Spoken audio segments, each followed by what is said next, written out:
With the rising interest rates, October's real estate market has been seeing kind of a holding pattern from buyers.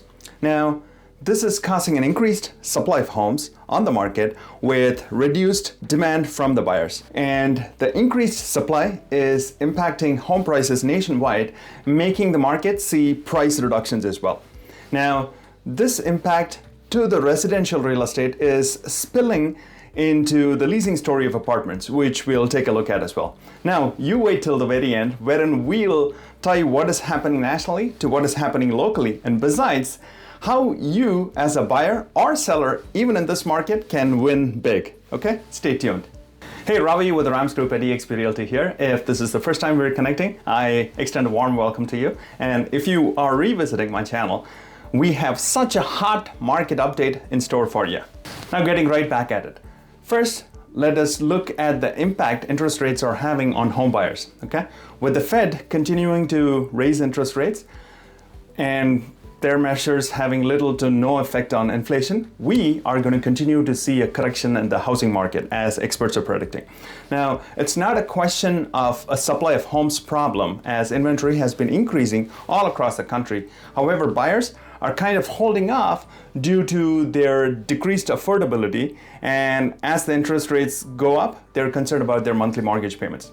Normally, when interest rates go up, people only focus on their monthly payments going up, right? However, the hidden variable is how much home can buyers get for the same amount of money, which is huge. For example, an $800,000 home at a 3.11% interest rate, which by the way was the interest rate at the beginning of this year, could, for a 30-year conventional mortgage with a 20% down and a 740 plus credit score, the monthly mortgage payment was about $3,329. Now, with today's interest rate at about 7.1%, give or take, for the same mortgage payment of $3,329, the same buyer will only be able to get a $540,000 home. So the impact of rising interest rates is two-pronged. Number one is increased monthly payments as well as home affordability. How much home can the buyers get for the same amount of money? So all these mixed is causing uncertainty in the buyers' minds. Then let's look at the nationwide supply of homes on the market. Now there are 561,000 single-family homes available on the market. Now that's up almost 1% just in the past week, and up for a third week in a row. Now, prior to September 1st, right, inventory had plateaued and was creeping down while the mortgage rates were close to about 5% in August. However, in September, new listings were down nearly 10% year over year, yet the inventory was still climbing due to more resale homes coming on, which illustrates the lack of buyer demand, and that's the only variable we can point to. Now let's shift our focus to the demand for homes, right? Buyer demand is actually falling off the cliff. And normally, what is observed in the month of December, we are observing it in October. Because real estate goes in cycles, and in November and December, because of the holidays, the demand goes down, and whatever used to be the case in November and December, we're seeing right now in October. A good indicator of the housing demand is to keep tabs on the number of mortgage applications as well. And purchase money mortgage applications were down 13% week over week and are down 37% year over year for the number of mortgage applications. Now, this indicates the fear and uncertainty in the buyer's minds and nothing else, correct? Nationally, the median new listing home price last week for single-family homes was $389,500, which is 9.4% lower than the peak of $430,000 the last week of May. And about 41.6% of the listings had a price reduction before going under contract in October. Now, these reductions have been huge for 2022, as the graph indicates, tracking all the way from 2016 onwards. Now, Goldman Sachs' Ivy Zelman and several other housing analysts are expecting the median price to decline by about 10 to 15% with the interest rate hikes coming on. Also, looking at the nationwide picture of leasing of apartments in Q3 of 2022, apartment leasing demand declined for the first time in 30 years. Year to date, the demand is down by almost 47,000 units, and this is due to the apartment rents rising steeply. Now, with the mortgage rates rising, it's the apartment owners' chance to raise their rents as well, right? Everybody makes money. So when apartments become vacant, they're not attracting new tenants. I'd wonder where the apartment occupants would move. However, this is what we were seeing. Now let's quickly look at the average equity the US homeowners have by state. As of Q2 of 2022, over 48% of the homeowners with a mortgage were sitting on more than 50% equity across the country. Now, this data has changed a bit for Q3, however, not significantly. So the situation still is not as dire as people think of it to be, because the worst case, people can always tap into their equity if necessary. After looking at things happening nationally, let us tie them into what is happening locally in the Seattle market, specifically King, Snohomish, and Pierce counties, shall we? The number of new listings from last September decreased by about 7.4%, and year to date was a decrease of about 3.8%. Now you may ask, what? Inventory is decreasing? No, if you paid close attention to the table, it was a comparison of September of 2022 with September of 2021, and many sellers, even the ones motivated to sell, aren't selling because they either own their homes outright or have a mortgage interest rate in the high 2s or low 3s for them to think about selling their home and going and buying elsewhere and pay a higher interest rate. Even though year over year is showing a decrease in inventory, there are currently 3,583 homes active in King County, which is an increase of about 29.7% more homes on the market in October compared to just the last month.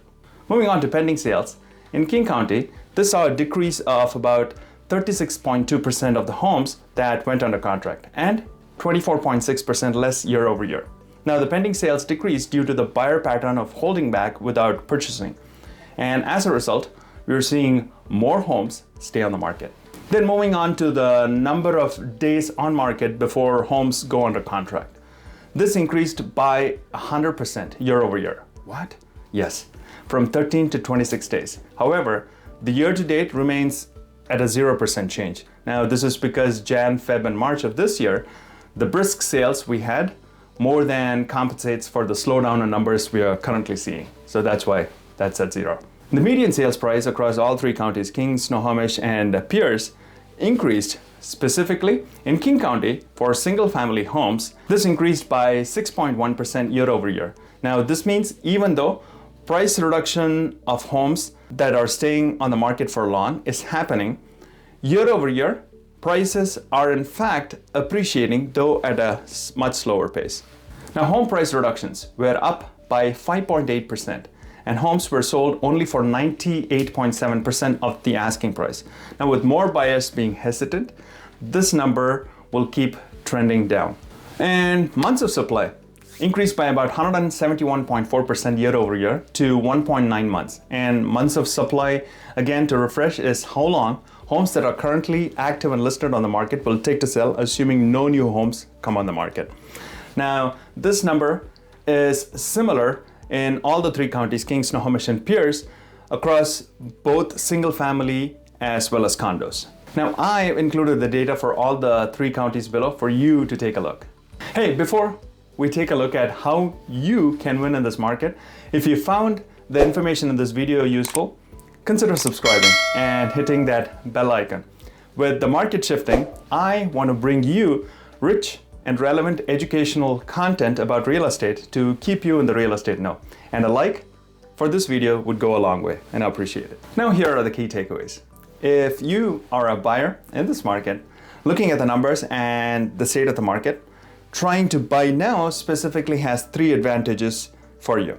Number 1 is increased inventory, offering you more options. Number 2 is being able to negotiate the prices down and get more favorable terms on the homes of your choice. And number 3, instead of waiting longer and having to pay a higher interest rate with more hikes coming down the pike, you can buy now with the lenders offering more rate buy down options, trying to incentivize you, and sellers who are more than willing to negotiate.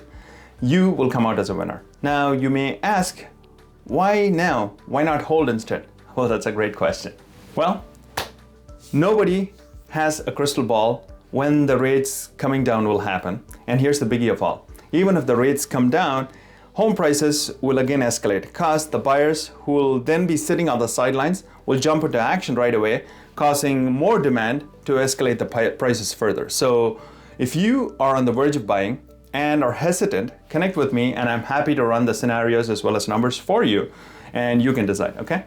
Now my goal is to help you make a great decision on your home purchase, okay? And if you are a seller on the other hand and have to sell, now nobody should make a home sale decision based on fear. Now that said, if you have to sell and are sitting on the sidelines, now may be the best time to leverage the market before more homes come on the market. And with interest rates hiking, with shrinking buyer pool, you can leverage the market right now and make it work to your advantage. Now feel free to connect with us and we'll let you know how we are able to leverage the buyer pool effectively even in this market to help our sellers win huge, and you can then decide. Well, that's a wrap. Feel free to connect with me should you have any questions, need any specific insights, or need to find information. Besides, if you need any work done around your home and need contractors who are vetted to do a quality job, just connect with me. And I'm happy to provide you with a list of contractors who will just do the job and take care of you, okay? Now that said, until the next time, you stay safe and we'll connect soon, okay? Bye-bye.